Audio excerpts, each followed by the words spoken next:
अरे छोटी बहू, कल ही तो तेरी शादी हुई और आज आते ही खाना बना कर ले आई। अरे साक्षी बहू को क्या हो गया, वो खाना नहीं बना सकती थी क्या? वो मम्मी जी भाभी को कुछ काम था तो उन्होंने मुझसे बोला कि खाना मैं बना लूं। आय हाय, बड़ी बहू को भी ना अकल ही नहीं है। नई नवेली दुल्हन आई है घर पर, कम से कम 1-2 महीना तो आराम करने देती, आते ही काम पर लगा दिया। साक्षी भाभी को बस अपने पति और बच्चों की पड़ी है मम्मी जी, हम तो जैसे उनके कुछ लगते ही नहीं है। खैर, इससे तो वैसे भी कोई उम्मीद नहीं है, बस हमारी छोटी बहू ऐसी ना निकले। ये भाभी के बारे में ऐसा क्यों बोल रहे हैं? जरूर कोई बात है। तभी साक्षी वहां आ पहुंची। क्या बात है मम्मी जी, आप लोगों को अपनी छोटी बहू की बड़ी चिंता है? मैं जब इस घर में आई थी मुझे तो उसी दिन से काम पर लगा दिया था आप लोगों ने। अरे मेरी तो उम्र हो चुकी है, घर संभालने वाला कोई नहीं था, तो तुझे उस वक्त से काम पर लगना पड़ा, पर अभी तू तो है ना संभालने के लिए। उम्र तो आपकी इतनी भी नहीं हुई है, क्योंकि पड़ोस की विमला जी के घर जब भी झगड़ा होता है तब आप एक टांग पर दौड़ते हुए उनका झगड़ा देखने जाती हैं, और आप कह रही हैं आपकी उम्र हो गई है। ना ना ना, उम्र दराज लोग भगवान का नाम जपते हैं, और आप खुद को देखिए, दिन भर आपकी नजरें दूसरों के घर के कलेश में टिकी होती है। अरे भगवान, देखो तो इसे शर्म ही नहीं आती सास से ऐसी बातें करते हुए। और मैं कलेश देखने नहीं जाती दूसरों के घर। अरे पड़ोसी है हमारे, चिंता होती है मुझे उनकी, मैं तो सिर्फ इसलिए जाती हूँ कि गुस्से गुस्से में कुछ ज्यादा बात न बढ़ जाए। ये भाभी तो बड़ी झगड़ालू निकली। अरे सास से ऐसे कोई बात करता है क्या? और सही तो कह रही थी मम्मी जी, अभी मैं नई नई इस घर में आई हूँ, मुझे कम से कम कुछ दिन तो आराम करने देना चाहिए था इन्हें। भाभी इनका सच में ध्यान नहीं रखती होंगी, पर कोई बात नहीं, अब मैं आ गई हूँ ना, सबका ध्यान रखूंगी। शाम को वैदेही अपने कमरे में अकेले बैठी बोर हो रही थी तो वो घर पर टहलते हुए साक्षी के कमरे में जा पहुंची। अरे भाभी, इतने सारे गहने, जेवर, पैसे आपने सिर्फ बिस्तर पर क्यों फैला रखा है? वो देवरानी जी, तुम्हारे भैया की अभी अभी सैलरी आई है तो घर पर कैश वगैरह ज्यादा हो गया है, तो सोच रही हूँ कुछ कैश के साथ ये गहने भी लॉकर में रखवा दूं। ओह अच्छा, वैसे भैया की सैलरी अच्छी होगी ना? मैंने सुना तो वो बहुत बड़ी नौकरी करते हैं। हाँ वैदेही, कमाते तो अच्छा है, लेकिन सारी सैलरी बच्चों की फीस और घर खर्च में ही चली जाती है, और जो बच जाता है उन्हें मैं फ्यूचर के लिए सेव करके रख देती हूँ। हाँ, फ्यूचर के लिए तो सेव करना ही चाहिए, कौन जाने कब कहाँ कितने पैसों की जरूरत पड़ जाए। कुछ दिन ऐसे ही बीत गए और एक दिन सावित्री जी के जोर जोर से चिल्लाने की आवाज पर दोनों बहुएं बाहर आई। क्या हो गया मम्मी जी, ऐसे क्यों चिल्ला रही हैं? अरे अब मैं क्या बताऊं बहू, तुम लोगों की मौसी बड़ी बीमार चल रही है आजकल, बेचारे को बहुत पैसों की जरूरत है, फोन आया था उनका। अब तो तुम्हारे ससुर जी भी काम छोड़ चुके हैं और मैं ठहरी नाकाम बुढ़िया, अब कहाँ मेरे पास पैसे आते हैं। काश मेरे पास कुछ पैसे होते तो मैं अपनी बहन की मदद कर पाती। अरे मम्मी जी, आप खुद को ऐसा क्यों बोल रही हैं? मौसी जी ठीक हो जाएंगी, आप चिंता मत कीजिए। अरे ऐसा कैसे ठीक हो जाएगी, बिना पैसों के आजकल कुछ होता है क्या? बेचारी मेरी बहन तो लगता है बिना इलाज कराए निकल जाएगी भगवान के पास। अरे मम्मी, पिछले महीने की सैलरी तो बड़े भैया को मिल ही गई होगी, हम उनसे कुछ पैसे मांग लेते हैं ना। नहीं विधि, बिल्कुल भी नहीं, तुम्हारे भैया को इस महीने कोई सैलरी नहीं मिली है और आगे 2 महीने भी कोई सैलरी नहीं मिलने वाली, तो तुम्हारे भैया से कोई हेल्प नहीं हो पाएगी, हमारे पास पैसा नहीं है। क्यों होंगे तेरे पास पैसे, हमारे नाम पर तो तेरे पास कभी पैसे होते ही नहीं है, जब भी मांगो ये नहीं है वो नहीं है, सैलरी नहीं मिली, फीस भरना है, बस बहाने बनवा लो इससे, हमारा तो कोई ख्याल ही नहीं है किसी को। अरे हम अपने लिए थोड़ी ना मांग रहे हैं, मजबूरी है तभी तो मांग रहे हैं। बेचारी मेरी बहन, न जाने उसका क्या होगा, हे भगवान। ये भाभी कितनी झूठी है, अभी कल ही तो इतने सारे गहने और पैसे ले रही थी और अब देखो कैसे पलट रही हैं। दुखी मत होइए मम्मी, मौसी जी का कुछ न कुछ तो हो ही जाएगा, आखिर आप किसी को इंसान से ज्यादा पैसे से प्यार हो तो कोई क्या ही कर सकता है। अच्छा ऐसी बात है विधि, तो तुम भी कोई जॉब क्यों नहीं कर लेती? मम्मी जी को ऐसे हमारे सामने गिड़गिड़ाना तो नहीं पड़ेगा, जाओ कोई नौकरी ढूंढो और पैसे कमाकर अपनी मम्मी को दो। ये आप कैसी बात कर रही हैं भाभी, अब आप मुझे कुछ ना कमाने के लिए भी ताना देंगी? मैंने सुना था भाभियों को अपनी ननद से दिक्कत होती है, आज देख भी लिया, भाभियां सच में ननद को परेशान करती हैं। भाभी आप ऐसे कैसे विधि को नौकरी करने को बोल सकती हैं? और मम्मी जी आप फिक्र मत कीजिए, मैं मौसी जी के इलाज के लिए कुछ पैसे लेकर आती हूँ अपने सेविंग से। सच में? जा जा बहू, जल्दी लेकर आ। अरे मुझे तो पहले से पता था तू ही मेरी असली बहू है। भगवान तुझे हमेशा खुश रखे। वैदेही अपने सेव किए पैसे सास के हाथ में लाकर थमा देती है। थोड़ी देर बाद साक्षी किचन में आई तो उसके पीछे वैदेही भी किचन में आ गई। ये आपने बिल्कुल ठीक नहीं किया भाभी। मैंने खुद आपको बहुत सारे पैसे और गहनों के साथ देखा था, और आज जब मम्मी जी को पैसे की जरूरत पड़ी तब आप सीधे सीधे मुकर गई। ये तो गलत बात है ना। देवरानी जी, तुम अभी इन्हें जानती नहीं हो, नई नई आई हो ना। कुछ दिन रुक जाओ, उसके बाद तुम्हें खुद पता चल जाएगा कि मैं इन्हें पैसे देने से क्यों मना करती हूँ। अरे मैं तो कहती हूँ तुम्हें मत दो। वाह भाभी, आप तो करती नहीं कुछ और मैं कर रही हूँ तो मुझे रोक रही हैं। आप तो राय नहीं दो भाभी, मैं आपकी बातों में नहीं आने वाली। मत आओ, संस्कारी बहू बनना है ना, बनो, मुझे क्या। अगले दिन शाम वैदेही को सावित्री और विधि बहुत सारे शॉपिंग बैग्स के साथ घर आते दिखे। क्या बात है मम्मी जी, इतनी सारी शॉपिंग, वो भी अचानक? वो क्या है ना भाभी, आपने जो हमें पैसे दिए थे वो हम मौसी जी को पहुंचाने गए थे। उसके बाद थोड़े से पैसे बच गए तो हमने सोचा क्यों ना थोड़ी शॉपिंग कर ली जाए। पर इतनी सारी शॉपिंग कैसे, ये तो बहुत ज्यादा है। अरे वो विधि ने कुछ बचा कर भी रखे थे ना, उससे भी की। तो बिना बहू, ये नहीं कि सास गर्मी में आई है कुछ पानी वानी लेकर आए। अच्छा कोई बात नहीं, अच्छा किया आपने, मैं बस अभी पानी लेकर आती हूँ। कुछ दिन यूं ही गुजर गए। फिर एक रात जब सब डिनर कर रहे थे, ए भगवान, पता नहीं क्या लिखा है मेरे नसीब में। और तू भी सावित्री हर समय बस रोती रहती है। अरे कभी तो खुश हो लिया कर। अरे कैसे हो जाऊं खुश? पता है इस बार विराज की शादी में कितना खर्चा हुआ था, हमें कितने कर्ज लेने पड़े थे विराज की शादी के लिए। आज तो एक कर्जदार का फोन भी आया। अरे कौन सा कर्जदार? मैंने किसी कर्ज के बारे में नहीं सुना। हाँ पापा, मैंने भी नहीं सुना। मेरी शादी के वक्त कर्ज लिए गए थे, ये कब हुआ? मुझे तो कुछ पता ही नहीं। तो चुप कर, क्या हर काम तुझे बताकर करेंगे? अरे 100 चीज होती है शादी में, सब चीजें घर के मर्दों को बताई नहीं जा सकती। ये हम बड़ों की जिम्मेदारी होती है। पर अभी चिंता का विषय ये है कि पैसे लौट आए कैसे, और अब इतनी बड़ी रकम कोई मुंह की बात थोड़ी ना है। उफ, इस उम्र में अभी इतनी चिंता मेरे से ली भी नहीं जाती। सॉरी मम्मी, लिया होगा। वैसे मैं हेल्प कर देता, लेकिन मेरी सैलरी को आने में अभी भी 25 दिन का वक्त है, अभी तो कुछ नहीं हो सकता। तू भी ना वैसे भी किसी काम का नहीं है। अरे तुझसे अच्छा तो मेरा विजय ही है। अच्छा विजय, तू हमारी कोई मदद कर सकता है क्या बेटा? हाँ मम्मी, मैं देता हूँ ना पैसा, आप बताइए कितने चाहिए। ज्यादा नहीं है बेटा, बस 50,000 दे दे। अच्छा ठीक है, मैं कल पैसों का इंतजाम करता हूँ। अरे नहीं नहीं, हम पैसे नहीं दे सकते। आपको याद नहीं है क्या, इस साल हमारे बच्चों के स्कूल में एक टूर्नामेंट और 2 ट्रिप होनी है, उसके लिए भी तो पैसे चाहिए ना। इस बार कुछ नहीं हो सकता। वैसे ही कम पैसे हैं, आप और कहां से पैसे लाएंगे? अरे पर मम्मी भी तो ठीक कह रही है ना, कर्ज के पैसे उतारने भी तो जरूरी है। और हमारे बच्चों का क्या है, वो अगले साल ट्रिप पर चले जाएंगे, इस साल पैसे मम्मी को दे देते हैं।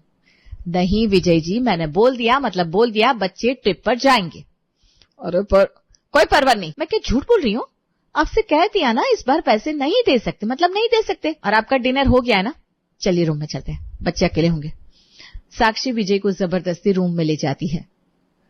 देखा तूने छोटी बहू, अरे मेरे बेटे को भी मुझसे तोड़ के रखा है मेरी बड़ी बहू ने। मजाल है जो मेरे बेटे को मुझे 2 पैसे तक देने दे। अरे इसी दिन के लिए कामयाब किया था क्या मैंने? हाय हाय, यही दिन देखना बाकी था। मम्मी जी सही तो कह रही है, भाभी कितनी खुदगर्ज है, खुद तो कोई मदद करती नहीं और अब भैया को भी जबरदस्ती कमरे में भेज दिया ताकि वो भी मदद ना कर पाए। अब लगता है मम्मी जी की टेंशन खत्म करने के लिए मुझे ही कुछ करना होगा। वैदेही कमरे में जाती है और अपने सारे गहने लेकर आती है। मम्मी जी ये लीजिए, ये मेरे गहने हैं, आप इन्हें गिरवी रखकर सारे कर्ज उतार दीजिए, इससे आपका काम हो जाएगा और फिर बाद में हम थोड़े थोड़े पैसे जमा करके ये गहने छुड़वा लेंगे। अरे पर बहू, ये गहने तो तेरे हैं ना, हम कैसे ले सकते हैं? नहीं नहीं नहीं, हम नहीं ले सकते। मम्मी जी ये आप कैसी बात कर रही हैं, हम सब एक परिवार है और परिवार में कुछ भी तेरा मेरा नहीं होता। आपकी जरूरत के वक्त अगर ये गहने आपके काम नहीं आए तो ये गहने किस काम के? आप इन्हें ले जाकर गिरवी रखिए और सबके सारे कर्ज उतार दीजिए। वाह भाभी, आप तो ग्रेट हो। देखा मम्मी, मैं ना कहती थी कि वैदेही भाभी साक्षी भाभी की तरह खड़ूस नहीं है। वैदेही भाभी सच में अच्छी है, तभी तो देखिए बिना कुछ सोचे समझे अपने सारे गहने आपको दे रही है। सही बात है बहू, तू तो सच में हमारे घर में लक्ष्मी का रूप बनकर आई है, वरना हमारी बड़ी बहू को ही देख ले, जब भी मदद मांगने जाओ तो मुंह फेर लेती है। और एक तू है, बिना मांगे ही हमें सब देने के लिए तैयार है। भगवान करे हर घर में तेरे जैसी एक बहू हो। ऐसे ही कुछ दिन बीत जाते हैं। सावित्री रोज रोज नए बहाने से वैदेही को ठगती रहती और उसको बेवकूफ बनाती रहती। शाम को वैदेही अपने कमरे की तरफ जा रही थी। अरे ये मम्मी जी और विधि इतनी जोर जोर से हंस के क्यों बात कर रही है? देखती हूँ क्या बात है। वैदेही उनके कमरे के बाहर उनकी बातें सुनने लगती है।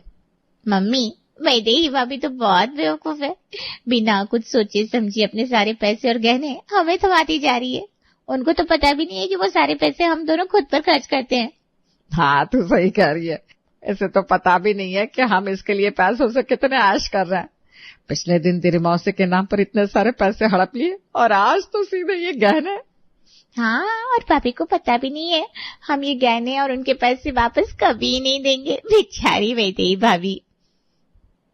अरे मैं तो कहती हूँ इस तरह की बेवकूफ मुर्गी अगर हर घर में सोने का अंडा देती रहे तो हम जैसी सास की तो ऐश ही ऐश है।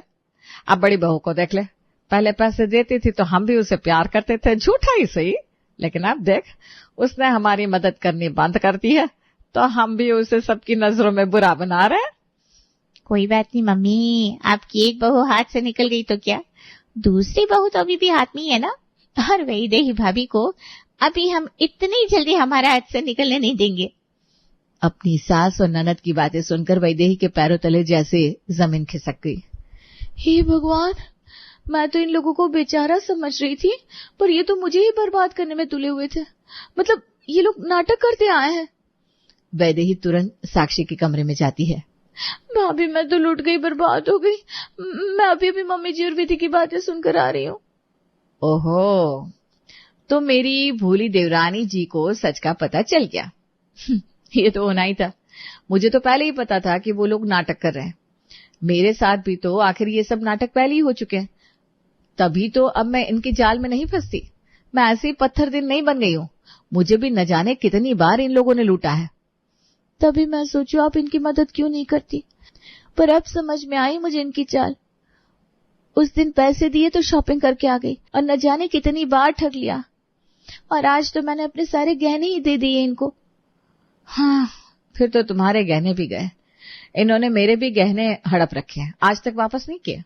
मुझे तो काफी दिन बाद पता चला कि ये लोग मुझसे झूठ बोलकर इस तरह से पैसे हड़प हड़प कर खुद ऐश करते रहते हैं, और जिस बहाने से पैसे मांगते हैं वैसा तो कुछ होता ही नहीं है असल में।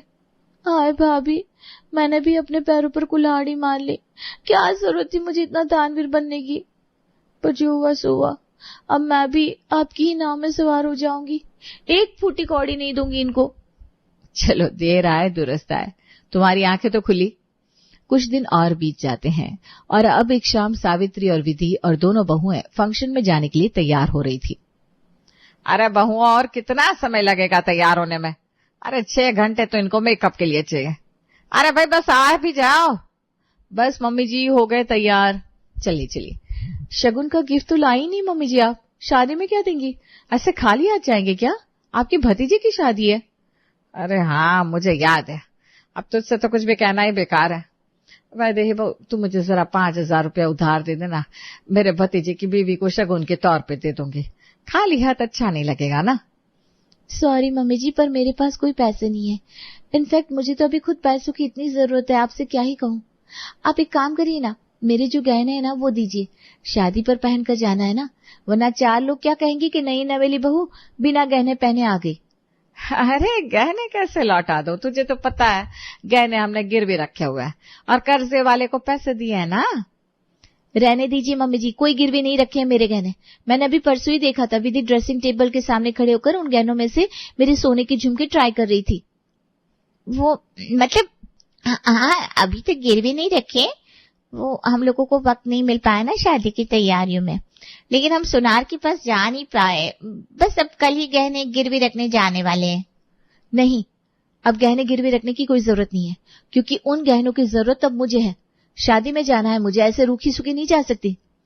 अरे पर बहू, तुझे दे देंगे तो फिर हम कर्जदारों के कर्ज कैसे उतारेंगे? बहू कुछ तो सोच अपनी सास के बारे में। मम्मी जी, आपने कुछ सोचकर ही कर्जा लिया था ना, मेरे भरोसे तो कर्ज लिया नहीं था आप लोगों ने, तो अब आप ही सोचिए कि कर्ज कैसे उतारना है। छोटी बहू तो इतनी जल्दी बदल जाएगी ये सपने में भी नहीं सोचा था। अब तू भी बड़ी बहू की तरह हमसे मुंह फेर लेगी। अरे शगुन के लिए 5,000 रुपये ही तो मांगे, ऐसा क्या मांग लिया तुझसे? भाभी आपको पता है ना हमारे घर के हालात ठीक नहीं है, उसके बाद भी आप इस तरह से हमसे बर्ताव करेगी। गहने ही तो है, मिल जाएंगे आपको वापस, इतनी क्या जल्दी है। रहने दे विधि, ये भी बड़ी बहू की पढ़ाई हुई पट्टी सीख गई है। चल आजा, इसके गहने लेकर आते हैं। दोनों माँ बेटी कमरे में चली जाती है। मम्मी, वैदेही भाभी तो 2 दिन भी हमारे हाथ में ढंग से नहीं टिकी, अब हमारा क्या होगा? लगता है ये भी बड़ी बहू की तरह है, हमारे असली रंग पहचान गई है, इसीलिए पैसे देने से भी मना कर दिया और गहने वापस मांगने की बात कर रही है। सोच रही थी 5,000 लेकर 500 का शगुन दूंगी और 4,500 मेरी जेब में आएंगे, पर मेरी भी ना किस्मत फूटी है। लेना तो छोड़ो, उल्टे देने पड़ रहे हैं ये गहने। वाह वैदेही, मजा आ गया आज तो। क्या नाटक करते हुए पोल खोली है तुमने इनकी, शक्ल तो देखो। इन्हें उम्मीद नहीं थी तुम इतनी जल्दी बदल जाओगी। तुमने तो इनके प्लान में बैठे बैठे पानी फेर दिया। बस भाभी, अब तो मैं भी आपकी ही नक्शे कदम पर चलूंगी, आपकी नाव में सवार होकर। आज से इनकी कोई मदद तो छोड़िए, उल्टा जो मुझे लूटा है ना इन्होंने, वो सब वसूल नहीं किया तो मेरा नाम भी वैदेही नहीं, 1 फूटी कौड़ी नहीं दूंगी। ओ गॉड ओ गॉड ओ गॉड, अरे क्या हो गया, क्यों इतने परेशान हो रहे हैं? अरे मेरा रुमाल नहीं मिल रहा है। वो आप ही ना, जरा अपनी पीछे वाली जेब चेक करो। अरे हाँ, ये तो मेरी जेब में ही है, सॉरी सॉरी। और कुछ बचा है? नहीं नहीं नहीं, चलता हूँ मैं, ऑफिस के लिए देर हो रही है, बाय। तारा, अरे ओ तारा, अब आपको क्या हुआ? मैंने तुम्हें कल एक लाल फाइल रखने के लिए दी थी, वो कहाँ है? हे भगवान, आपकी याददाश्त। क्यों, क्या हुआ? अरे वो फाइल आपने अपने बैग में ही रख ली थी, एक बार चेक तो करो। अरे हाँ, ये तो बैग में ही है। चलो अच्छा, मैं चलता हूँ, बाय। ये सब राधा और तारा की ननद सोनिया देख रही थी। उसने उनसे पूछा, राधा भाभी और तारा भाभी, ये क्या था? क्या क्या क्या था? अरे यही कि राजन और संजय भैया को अपनी चीजों का कुछ अता पता ही नहीं है और आप उन्हें बता रही हैं, उन्हें याद रखना चाहिए ना। अरे यही तो वैवाहिक जीवन है सोनिया। बताओ इसे तारा। हाँ बिल्कुल सोनिया, ये लोग ना ऐसे ही होते हैं, जब इनकी शादी हो जाती है तो ये पूरी तरह से बीवियों पर डिपेंड हो जाते हैं। हे भगवान, हे भगवान मत कर, तेरा भी समय आने वाला है। सही कहा दीदी आपने। राधा और तारा की बातें सुनकर पार्वती और सुनील भी वहां गए। पार्वती ने सोनिया को शर्माते हुए देखा तो उसकी मुस्कान और चौड़ी हो गई। अरे अरे, ये लाली कैसे छा गई चेहरे पर। अब शर्माने वाले दिन गए बेटा। अगर कोई लड़का पसंद है तो अभी से बताते, बाद में मत कहना मैंने मौका नहीं दिया था। मम्मी ऐसा कुछ भी नहीं है, मुझे कोई लड़का पसंद नहीं है। जो भी आप लोग मेरे लिए पसंद करेंगे मैं उसी से शादी कर लूंगी। ओहो, मतलब पूरी जिम्मेदारी हमारी। देखो राधा दीदी, कहीं ऐसा ना हो कि हम सोनिया के लिए किसी अंकल टाइप लड़की को पसंद कर लें। हाँ हाँ, और फिर वो हर सुबह सोनिया को उठाकर योगा करवाएगा, गिलोय का काढ़ा पिलाएगा और मंदिर लेकर जाएगा। भाभी क्या हम लोग भी? अरे तो तू अपनी पसंद बता दे भाभी को, फिर देखती है तेरी भाभी तेरा क्या हाल करती है। मुझे बस एक अच्छा इंसान चाहिए जो मेरी बातों को समझे, घर वालों की इज्जत करे और सबसे बड़ी बात जो मेरे नखरे उठा सके, ना कि उल्टे मुझे नखरे दिखाए। मतलब तेरे नखरों को सहने वाला कोई बेचारा ढूंढना होगा। सब ठहाके मारकर हंसने लगे। तभी दरवाजे पर एक भारी आवाज गूंजी। अरे क्या हो रहा है भाई, इतनी हंसी ठिठोली किस खुशी में चल रही है? सबने दरवाजे की तरफ देखा। यामिनी बुआ लाल गुलाबी साड़ी में, सिर पर पल्लू रखे, हाथ में बड़ा सा पर्स पकड़े, अंदर दन दनाते हुए आई। क्या बात है, मुझे बिना बताए इतनी मजेदार मीटिंग चल रही है? अरे आइए आइए बहन, हम सोनिया की शादी की बात कर रहे थे। बस इतनी छोटी सी बात। मेरी प्यारी भतीजी के लिए लड़का ढूंढने का काम तो मैं खुद करूंगी। बुआ, लड़का ऐसा हो जो सोनिया को अच्छे से संभाल सके। अरे चिंता मत कर, ऐसा लड़का ढूंढूंगी कि जब बारात आएगी तो पूरा मोहल्ला देखता रह जाएगा। ठीक है यामिनी, अगर तूने वाकई ऐसा लड़का ढूंढ लिया तो मैं तुझे इनाम दूंगा। बस इनाम तो मुझे मिल ही जाएगा, लेकिन मेरी भतीजी का रिश्ता मैं ऐसी जगह कराऊंगी कि सब बस वाह वाह करे। सब यामिनी की जोश से भरी बातों को सुनकर मुस्कुरा रहे थे, लेकिन सोनिया का दिल अंदर ही अंदर घबराने लगा। आखिर बुआ किसके लिए रिश्ता लाने वाली थी? क्या बात है कि सोच में डूब गई अपने सपनों के राजकुमार के? अरे नहीं नहीं बुआ, मैं तो बस यूं ही। अरे उसे छोड़ो, तुम मेरे साथ जरा कमरे में आओ, कुछ बात करनी है। हाँ चलिए भैया। सुनील यामिनी को अकेले में लेकर गया और गंभीरता से बोला, यामिनी, तुम कह रही हो कि सोनिया के लिए अच्छा लड़का ढूंढोगी, पर क्या तुम्हारे पास सच में कोई अच्छा लड़का है? अरे घबराओ मत भैया, मैंने तो पहले ही एक अच्छे लड़के का नाम ढूंढ लिया है। वो मेरी एक जान पहचान में है, रीमा। उसका ज़बरदस्त लड़का है, बिल्कुल फर्स्ट क्लास। अच्छा, तो फिर उसे मिलाने की बात करो, देखता हूँ। हाँ, पहले एक बार जाकर उनसे बात कर लो, कहीं पता चले उन्होंने पहले ही कोई लड़की देख रखी हो। इसलिए एक बार ये क्लियर हो जाए फिर मैं बुला लूँगी यहाँ। ठीक है बहना, ज़रा जल्दी करना। इसके बाद यामिनी रीमा के घर जा पहुंची। रीमा और उसके पति प्रदीप ने गर्मजोशी से उसका स्वागत किया। अरे आओ आओ यामिनी, कैसी हो? बड़े दिनों बाद आना हुआ।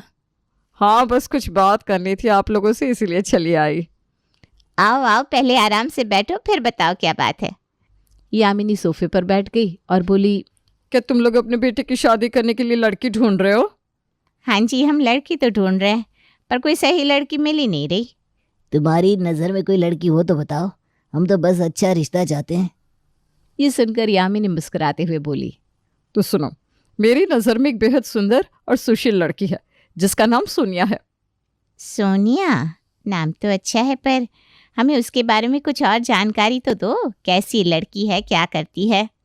अरे एकदम बढ़िया लड़की है, समझदार, सुंदर और सारा घर संभालने की काबिलियत रखती है। वैसे तो एकदम शेरनी है, लेकिन दिल से बहुत नरम है। तुम्हारे घर में आ गई तो घर को जन्नत बना देगी। अरे वाह, ये तो बहुत अच्छा है। तो देर किस बात की है, हमें तो बस मिलने का टाइम बताओ, हम तो तुरंत मिलेंगे। देखो, मैं अगर ये रिश्ता करवाऊंगी तो एक छोटी सी शर्त रखती हूँ। क्या तुम लोग तैयार हो? अरे क्या शर्तें बताओ, हम तैयार हैं। क्योंकि मैं तुम दोनों के बीच की बिचौलिया बन जाऊंगी तो मुझे कमीशन चाहिए। कमीशन? कोई बात नहीं, अगर इतनी अच्छी लड़की हमें मिलती है तो कमीशन ज़रूर दूंगा। 10 तोले का हार बनवा कर दूंगा बस। ये सुनकर तीनों जोर जोर से हंसने लगते हैं। थोड़े मजाक के बाद यामिनी ने कहा, ठीक है, तो अब मैं अपना काम करने निकलती हूँ। 10 तोले का हार मेरा इंतजार करेगा। अरे बिल्कुल बिल्कुल, आप जाइए और फिर बताइए हमें कब आना है उनसे मिलने। यामिनी रीमा और प्रदीप के घर से निकलकर अपने भाई के घर वापस आई। वहां पहुंचकर उसने सबको खुशखबरी दी। भैया, सोनिया के लिए मैंने एक बहुत ही अच्छा लड़का ढूंढ लिया है। उसका नाम गगन है और वो एकदम आला दर्जे का लड़का है। उससे शादी होगी तो अपनी सोनिया राज करेगी, राज। सुनकर सुनील और पार्वती दोनों ही खुशी से झूम उठे। वाह यामिनी, तुमने तो कमाल कर दिया। हमें तो बस अब फौरन गगन से मिलवाओ। हाँ बिल्कुल, हमें बस उससे मिलाओ। हम नहीं चाहते कि अच्छा मौका और अच्छा लड़का हाथ से निकल जाए। अरे लेकिन मैंने अगर ये रिश्ता करवा दिया तो मुझे क्या मिलेगा? तुम क्या चाहती हो ये बता दो बस। कुछ भी अच्छा सा। गाड़ी? ठीक है, गाड़ी तो बनती है। इस तरह यामिनी ने चिकनी चुपड़ी बातें करके दोनों परिवारों को आपस में मिलने पर मजबूर कर दिया और आखिर वो दिन आ गया जब दोनों परिवारों की मुलाकात हुई। सबसे पहले गगन का पूरा परिवार सुनील के घर आया। जब गगन, उसके माता पिता और यामिनी घर में दाखिल हुए तो सोनिया ने उन्हें देखा। गगन ने मुस्कुराते हुए सोनिया को देखा और हल्की सी मुस्कान दी। नमस्ते सोनिया। नमस्ते। मुलाकात के दौरान गगन के माता पिता और सुनील के परिवार ने एक दूसरे से हाथ मिलाया। बातचीत का सिलसिला शुरू हुआ। गगन, क्या करते हो तुम बेटा? जी मैं एक सॉफ्टवेयर इंजीनियर हूँ। वाह, ये तो बहुत अच्छा है। क्या तुम किसी शहर में रहते हो?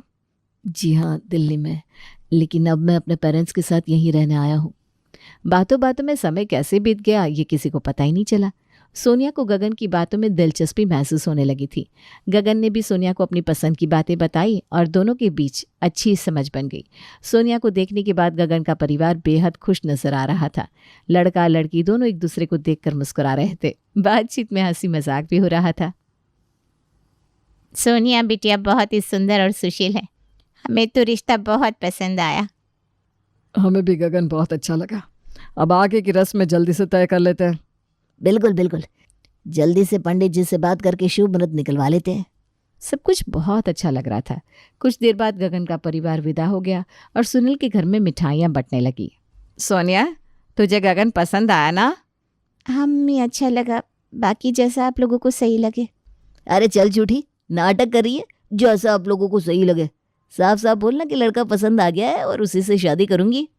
ठीक है, ऐसे ही समझ लो। भाई बहन के बीच की नोक झोंक सुनकर सब हंसने लगे, लेकिन असली खेल तो रात में शुरू हुआ। सभी लोग अपने अपने कमरों में जा चुके थे। यामिनी अपने कमरे में बैठे अपने पति से फोन पर बातें कर रही थी। तभी वहां से गुजर रही राधा के कानों में उनकी बातें पड़ गई। देखो जी, मैंने दोनों तरफ से बढ़िया पार्टी सेट कर दी है। गगन और सोनिया में तो कमियां ही कमियां है, लेकिन किसी को पता नहीं लगने दिया। अरे वो कैसे? बस अपनी मीठी मीठी बातों से सबको घुमा दिया। गगन की माँ से कह दिया कि लड़की बहुत अच्छी है और सुनील भैया को समझा दिया कि लड़का टॉप क्लास है। अब देखो दोनों तरफ से बढ़िया माल मिलेगा। तू तो सच में धंधे की खिलाड़ी निकली। तुमने क्या अपनी पत्नी को कच्चा खिलाड़ी समझा था? अब बस देखो, सुनील भैया से एक नई गाड़ी मिलेगी और प्रदीप से 10 तोले का हार। राधा के कानों में ये शब्द हथौड़ी की तरह गूंजने लगे। उसके पैरों तले जमीन खिसक गई। वो तेजी से यामिनी के कमरे में घुसी। बुआ जी, ये क्या सुन रही हूं मैं? आप बस अपने लालच के लिए ये रिश्ता करवा रही हैं? यामिनी चौंक गई। उसने घबराकर फोन काट दिया और राधा को घूरने लगी। अरे राधा, तू गलत समझ रही है। मैंने ये रिश्ता इसलिए करवाया ताकि घर में खुशियां आए। झूठ मत बोलिए, मैंने सब सुन लिया है। आप सिर्फ अपने फायदे के लिए ये शादी करवा रही हैं। मैं अभी जाकर मम्मी पापा को सब बता दूंगी। राधा जैसे ही जाने लगी, यामिनी ने उसका हाथ पकड़ लिया। अरे राधा, गुस्सा क्यों होती है? तुझे क्या लगता है मैं तुझे खाली हाथ जाने दूंगी? देख, अगर ये शादी हो गई ना तो तेरी भी चांदी हो जाएगी। तुझे भी एक बढ़िया सोने की चेन दिलवा दूंगी। राधा थोड़ी रुकी। उसकी आंखों में असमंजस झलकने लगा। मगर ये तो गलत है ना? अरे आजकल सब ऐसे ही होता है। तू बस खुश रह और देख मैं कितनी बड़ी शादी करवाने जा रही हूँ। राधा सोच में पड़ गई और धीरे धीरे यामिनी की बातों में आ गई। अगली सुबह सब लोग नाश्ते के टेबल पर बैठे थे। यामिनी और राधा दोनों मिलकर गगन की तारीफों के पुल बांध रही थी। मुझे तो गगन बहुत अच्छा लगा। कितना सुलझा हुआ लड़का है, नहीं? बिल्कुल, लड़का तो हीरा है। सोनिया सच में राज करेगी ससुराल में। हाँ, उम्मीद तो यही है। सब लोग हंसने लगे, लेकिन तभी तारा ने अपनी बात रख दी। पर किसी ने ध्यान दिया कि गगन अपने माँ बाप से ठीक से बात तक नहीं कर रहा था। क्या ऐसे लड़के से शादी करना सही रहेगा? टेबल पर अचानक सन्नाटा छा गया। अगर आज अपने माँ बाप की इज्जत नहीं कर रहा तो कल सोनिया की भी नहीं करेगा। यामिनी और राधा घबरा गई। अगर तारा ने ज्यादा बोल दिया तो उनकी पूरी प्लानिंग का भांडा फूट सकता था। अरे तारा बेटा, वो अपने माँ बाप की बेइज्जती नहीं कर रहा था। सबके घर का अपना अलग अलग हिसाब होता है। जैसे कुछ लोग आप कहने को इज्जत समझते तो कुछ लोग तू कहने को। और वैसे भी उसका ध्यान सोनिया पर था ना, इसलिए शायद उसने अपने माँ बाप की बात काट दी होगी। सब लोग हंस पड़े, लेकिन तारा को ये सफाई हजम नहीं हुई। बाद में जब तारा अकेले में यामिनी से मिली तो उसने फिर सवाल उठाए। बुआ, कुछ तो गड़बड़ है। मुझे गगन पर पूरा यकीन नहीं हो रहा। यामिनी को अब एक और मोहरा अपने पक्ष में करना था। उसने तारा को भी अपनी जाल में फंसाने की सोची। अरे तारा, तू इतनी होशियार है। देख, अगर ये शादी हो गई तो मैं तुझे भी एक सोने की चेन दिलवा दूंगी। तारा चौंक गई। उसे समझ में नहीं आया कि यामिनी बुआ ऐसा क्यों कह रही है। यामिनी ने उसे पूरी बात समझाई तो वो बोली, सच बुआ, आप मुझे सोने की चेन देंगी? बिल्कुल, पर इसके बदले बस इतना करना कि ज्यादा सवाल मत उठाना। तारा कुछ देर सोचती रही, लेकिन आखिरकार लालच के आगे झुक गई। ठीक है बुआ, अब मैं चुप रहूंगी। यामिनी मन ही मन मुस्कुराई। अब एक और चुनौती खत्म हो चुकी थी। अब बारी थी उन लोगों की गगन के घर जाने की। सभी लोग गगन के घर पहुंचे। अरे आइए आइए, आप लोगों का ही इंतजार था। जी हमें भी। वो लोग बैठ गए और बातें करने लगे।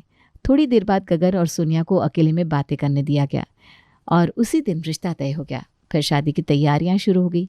यामिनी, राधा और तारा दिन रात गगन की तारीफों के पुल बांध रही थी।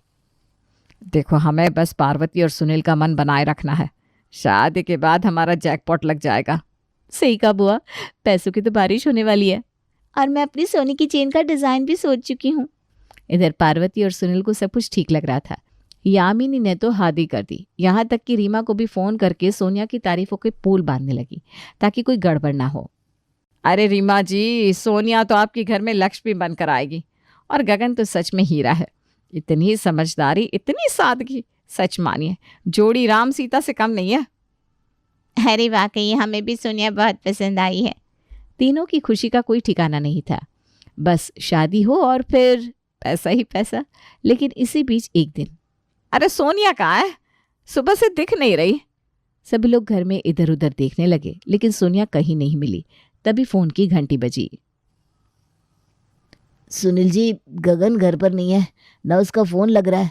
आपको कुछ मालूम है क्या? क्या गगन भी गायब है? अब तो घर में हड़कंप मच गया। हर कोई भाग दौड़ करने लगा। हे भगवान, ये क्या हो गया? कहीं किसी ने भगा कर तो नहीं ले गया? अरे कोई ढूंढो उन्हें, मेरी सोने की चूड़ियां अधर में लटक गई। सब लोग ढूंढने में लग गए। तभी एक और कॉल आया। गगन और सोनिया हमें कोर्ट में मिले, उन्होंने शादी कर ली है। ये सुनकर सभी को जैसे 440 वोल्ट का झटका लगा। सभी लोग दौड़कर कोर्ट पहुंचे और वहां गगन और तारा को वरमाला पहने देखा। हे राम, ये क्या कर दिया तुमने? गगन, ये क्या किया तुमने और क्यों किया? तुम्हारी शादी तो कुछ समय में होने ही वाली थी। ओह, वो रिश्ता जो तुम लोगों ने लालच में तय किया था। हाँ, मुझे तुम्हारी साजिश का पूरा पता चल गया था बुआ जी। अरे सोनिया बेटा, कैसी बातें कर रही हो? मैंने तो तुम्हारी खुशी के लिए ये रिश्ता तय करवाया था। खुशी के लिए या अपने लालच के लिए? तुम तो गगन के पापा से कमीशन और मेरे पापा से कार लेने वाली थी ना। यामिनी, राधा और तारा के चेहरे का रंग उड़ गया। अब समझ में आया कि तुम लोग गगन की जबरदस्त तारीफ क्यों कर रही थी। हमें तो सच में लगा था कि लड़का बहुत अच्छा है, पर असलियत कुछ और थी। सभी लोग यामिनी को घूरने लगे। धोखा दिया तुमने हमें यामिनी। अरे थोड़ा बहुत तो करना पड़ता है, बिजनेस में दिमाग लगाना पड़ता है ना। बस बहुत हो गया। सच तो यह है कि सोनिया और मैं एक दूसरे को पहले से पसंद करते थे, लेकिन परिवार के दबाव में चुप थे। लेकिन जब हमें तुम्हारी साजिश का पता चला तो हमने अपनी शादी खुद करने का फैसला किया। हमें एक दूसरे की खूबियां और कमियां दोनों ही पता है, और हम दोनों ने होशो हवाश में एक दूसरे को चुना है। लेकिन हमें बीच में कोई बिचौलिया नहीं चाहिए। सुनील ने गहरी सांस ली और यामिनी को घूरते हुए कहा। यामिनी, अब शादी तो हो चुकी है ना, अब तुम्हें कोई कार मिलेगी और ना ही कोई कमीशन। यामिनी, राधा और तारा के चेहरे लटक गए। उनका पूरा प्लान पानी में बह चुका था।